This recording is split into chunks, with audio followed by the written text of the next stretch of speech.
¿Cómo es la reacción después de las PASO de los distintos sectores?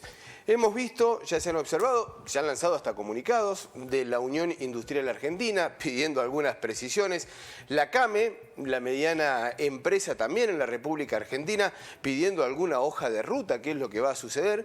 ¿Y cuál es la reacción o la mirada que se tiene del sector agropecuario de la República Argentina? Así es, bueno, lo vamos a preguntar, lo decíamos al principio, a los referentes de las agrupaciones. En este caso recibimos al titular de Cartes, Javier Rotondo, que además es productor agropecuario. Javier, buenas tardes, ¿cómo estás? Hola, buenas tardes, ¿cómo están? Un gusto. ¿Cómo anda, Javier? Muy buenas tardes, gracias por atendernos. ¿Trabajando? Sí, lunes de carga de Hacienda, tratando de... a la diaria. A veces esto a nosotros de los actos eleccionarios, si bien son muy importantes en 40 años de democracia, el día lunes arranca ustedes trabajando en el canal, nosotros haciendo nuestro trabajo, ¿no? La verdad que ojalá sea en un ambiente menos convulsionado, pero todos los días tenemos que salir temprano. Y nosotros acá en el canal analizando, mirando, leyendo, escuchando muchas opiniones, teniendo algún tipo de reflexiones. Y ustedes, digo, cuando digo ustedes, digo el productor, las agrupaciones que tienen que ver con el sector agropecuario. ¿Cómo toman estas elecciones PASO que se dieron el día de ayer con este fenómeno, entre comillas, que es Milei y la obtención del porcentaje que obtuvo? Bueno, indudablemente que siembra dos lecturas. La primera es que creo, esto ya quizás es más a tono personal, ¿no? Si bien he hablado con todas las entidades que conforman Cartes y más o menos el mismo pensamiento, pero no me atrevería a hablar por todos, sino ya todavía con el paso de las horas veremos qué posición institucional. Pero desde lo personal, creo primero que la política tradicional o encarnada por las fuerzas coalicionales tradicionales no hizo una lectura del fenómeno de hartazgo y cansancio de la gente. Y me parece que eso fue la principal lectura que hay que hacer. Quizás fenómenos que sí encarnaron desde lo discursivo ese hartazgo y ese cansancio, esa bronca hacia la clase dirigente, quizás con este tipo de outsider o anticasta, y este discurso caló muy hondo. Porque si vamos al caso, ningún encuestador, ningún analista político, ni siquiera las encuestas de las mismas fuerzas o independientes daban este resultado. Entonces la gente también ha aprendido a decirle a las encuestas lo que quiere escuchar y a definir de manera distinta y expresar si realmente el voto bronca. ¿Qué es Milei? Y Milei ahora gigantó el signo de interrogación, ¿no? Nosotros virtualmente en una Argentina que tiene que tener una agenda hasta el 10 de diciembre, hoy, por ejemplo, gente, no podemos comprar insumos, no tenemos ningún tipo de precio, estamos con una devaluación en definitiva del 20 y pico % y eso repercute en la diaria. Hay una Argentina real más allá de esto y creo que ese es el gran dato. Ahora las fuerzas que pasaron a la primer vuelta, si se quiere, o a la general de octubre, van a tener que cambiar el discurso, van a tener que empezar a hablar de propuestas, van a tener que empezar a hablar de realidades y quizás dejar las mezquindades de lado, que fue un poco lo que la gente también castigó en la urna. Ahora va a haber que haber propuestas, incluso el mismo Milei va a tener que empezar a ya dirimir, y no con vaguedades, porque una de las cosas que tiene la política argentina, y no ha sido la excepción en esta campaña, es la vaguedad o la liviandad de propuestas profundas, ¿no? Siempre hablando de eslogan, siempre hablando de puntos para, digamos, con fines puramente de captar electores y no de lo que van a hacer realmente. Me parece que cambió ese escenario, ¿no?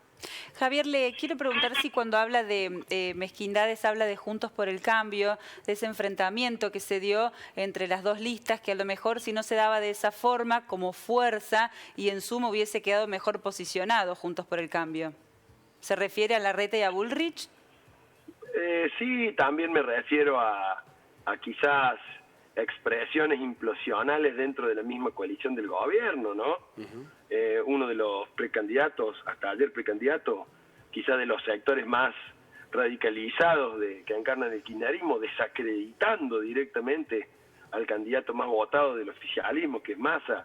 También la pirotecnia verbal entre Bullrich y Larreta, eso hizo que los aislara del foco real de la demanda de la gente, y creo que en cierta manera se expresó ese hartazgo en una figura bordeliana, que expresa cuestiones muy disruptivas, casi me animaría a decir, rayando extremos, ¿no?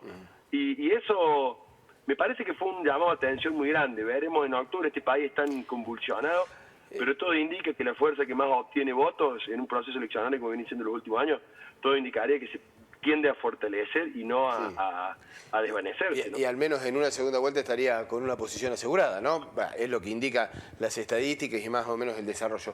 Javier, te hago una consulta que vos lo mencionabas allí. Tanto hemos hablado de ser un país previsible, de tener las reglas claras. Y vos mencionabas, bueno, ahora Javier Milei es un signo de pregunta muy grande. ¿Cómo se hace en estos 2 meses, digamos? ¿Se puede llegar a aclarar ese signo de pregunta? ¿Se puede llegar a tener alguna certeza? Sí, indudablemente que esto también lo hago extensivo. Creo que el fenómeno Milei ha acrecentado el signo de interrogación. Claro, no es que veníamos con certezas. En definitiva, hoy Massa es el ministro de Economía, ¿no? Y tendría que estar preocupado en qué está pasando con esta situación, ¿no? Hablan de conspiraciones, pase factura, y la realidad indica que hoy el mercado está convulsionado y él tiene que gobernar y dejar un país lo más racional posible el día de diciembre. Entonces, en el medio es candidato. Y fíjate vos qué loco que es este país, que él dice lo que haría si fuese presidente, pero tiene la posibilidad de hacerlo ahora que es ministro. Y en definitiva dice que va a hacer todo lo opuesto a lo que hace. Por otro lado, hablan de eslogans en Juntos por el Cambio, eslogan, por ejemplo, para nuestro sector, retenciones cero sí, no, rápido, y muy vacío de contenido. Creo igual que cuanto a la política agropecuaria, mal que nos pese, ojo, no es que estemos de acuerdo, ha habido un sesgo de racionalidad en lo discursivo, que, por ejemplo, los derechos de exportación, que es lo más nefasto, ha atado al superávit fiscal o a equilibrio fiscal, que el desdoblamiento de tipo de cambio, que es otro flagelo, y vaya si lo estamos viviendo hoy, también tiene que ser progresivo. Ha habido cierta sinceramiento, perdón, se me movió el celular, sí. Sinceramiento en algunas cuestiones, pero yo te digo, me parece que lo que vivimos es mucha zozobra porque no vemos en ninguna de las fuerzas tradicionales una real dimensión de lo que ha pasado. Creo que veremos con el paso de los días si realmente recogen el guante, ¿no? Bueno, le quiero preguntar para poner blanco sobre negro, Javier, porque da la impresión de que Juntos por el Cambio, de alguna manera como proyecto político, siempre representó un poco más las demandas del campo que otros proyectos políticos. ¿Qué significa Milei concretamente? Porque él tiene un programa económico y se han dado a conocer muchas de sus líneas. ¿Lo acompañan o lo están analizando? Mira, con matices indudablemente que tenemos muchas coincidencias en algunos aspectos macro, ¿no? Creo que hasta incluso ya es para hacer otro análisis, vuelvo a decir, hoy está gobernando, hasta Massa ha hablado de profundas reformas o de cambios en algunas señales. Yo creo que Argentina tiene que abrirse al mundo y hoy los 5 candidatos, excepto los 4, excepto la izquierda que tiene una visión distinta, hablan, incluso Schiaretti habla de racionalizar, de bajar el gasto público, político en este caso, de abrirse al mundo, de generar divisas, y es un poco lo que venimos pidiendo nosotros. El campo no viene pidiendo subsidios ni ayuda, viene pidiendo libertad para poder producir y racionalidad en la variable económica. Sí. Creo que todos lo encarnan en mayor o menor medida. Sí, rayando tal vez los eslogans, o más de manera extrema, esto de la dolarización, esto de rápidamente la eliminación de varios ministerios. Creo que hoy Milei es un gigante con pies de barro en ese aspecto porque va a necesitar de algo que creo que es fundamental y me parece bueno de la democracia, que va a tener una Cámara de Diputados y Senadores muy, pero muy con paridad de fuerzas, ¿no? Sí. Y con minorías fuertes. Por lo tanto, me parece que viene una etapa en Argentina de sí o sí, de dejar un poco de lado el grietismo de eslogans y buscar acuerdos. Creo que es como el teorema de Baglini, ¿no? Si bien Milei empezó con muchas frases grandilocuentes, cada vez que estuvo más cerca de lo que obtuvo, en definitiva ayer, fue también moderando. Claro, se acerca a lo realizable, se acerca a lo realizable a medida que se acerca al poder. Claro. Yo creo que en todo sentido, en todo aspecto, creo que vamos hacia una situación complicada para el país. en donde lamentablemente el ajuste siempre lo vamos a terminar pagando los sectores privados y la clase media, pero creo que no hay mucho más en el horizonte que esa racionalidad de austeridad y de previsibilidad que Argentina tiene que transitar. Me parece que es el único camino, entonces veremos la manera en la que se acuerda para eso. Creo que ojalá ese sea, que el fenómeno Milei sea un fenómeno de llamado de atención y de viraje hacia ese tipo de política, si no va a ser muy complejo, ¿no? Javier, te hago una consulta, más allá de lo que se viene, vamos a hablar de lo concreto. Vos recién lo mencionabas, hoy no podemos comprar insumos.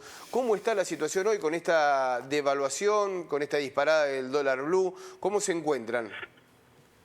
Y imagínate que estábamos inmersos en un fenómeno que nos generó mucho daño, como el dólar maíz, a 350, y el oficial tiene ese valor. O sea, hay que volver a recalcular qué es lo que va a pasar. No hay previsibilidad, estamos a meses, diría 2 meses, menos, 1 mes y medio, de la próxima campaña gruesa, que necesitamos una revancha productiva, porque ha sido un año, creo que de los peores que se tenga memoria en cuanto a la sequía. En fin, la verdad que está todo virtualmente paralizado. Gente, no hay, hoy no te toma una decisión nadie, ¿no? Están viendo qué va a pasar, qué es lo que, digamos, y ojo, me parece que cualquiera haya sido el resultado, el fenómeno se iba a expresar igual, todo el mundo hablaba de que después de las PASO iba a haber una readecuación, un sinceramiento, las tarifas vienen, el tipo de cambio venía muy artificialmente pisado. Sí, sabemos bien claro que todo esto repercute aún más en la inflación, y repercute aún más en la pérdida de poder adquisitivo de los sectores más complejos, ¿no? Lamentablemente, nada hace pensar que haya un viraje. Ahora habla el oficialismo de una teoría de que en el país va a correr sangre, escuché algunas expresiones muy duras, me parece que no contribuyen en nada a tratar de salir adelante, así como también hay una lectura y autocrítica también de la principal coalición opositora, que es Juntos por el Cambio. Con el correr de los días vamos a tener que ir hacia la racionalidad discursiva, porque Argentina no soporta pirotecnia verbal y nada ayuda porque tenemos un país real que está muy complicado. ¿Hoy tienen precios para trabajar, Javier?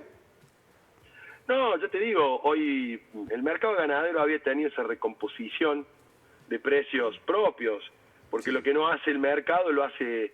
lo que no hacen las políticas lo hace el mercado, y la Hacienda venía con más del 60% de retraso, y ante la escasez de oferta de insumos, sobre todo producto de la sequía para los engordes, era normal que esto pasara. Hoy no sé, esta semana, imagínate cuánto puede repercutir en el consumo de carne aquel ciudadano trabajador que hoy ya tiene un 20% menos de valor en su sueldo, ¿no? Sí. Veremos cómo lo va a convalidar. Y después con el tema mercado, nadie está haciendo nada, porque con una devaluación así, quien tiene el poder físico de tener granos, por ejemplo soja o maíz, hoy tiene un resguardo de valor ante la imposibilidad de ir al mercado de divisas. Entonces hoy es un sálvese quien pueda y una especulación y esperar a ver qué pasa, para ver si con el correr de los días las variables se racionalizan. Yo escuchaba a varios economistas decir que nada bueno puede venir, y eso es preocupante, ¿no? Me parece que va a ser un mes muy convulsionado el fin de agosto y septiembre. Sí. Bueno, lamentablemente muchos coinciden en ese pronóstico. Javier, muchísimas gracias por estar en contacto esta tarde con nosotros. Ha sido muy amable. Un fuerte abrazo, Javier. Gracias. Un gusto como siempre. Saludos. Muchas gracias.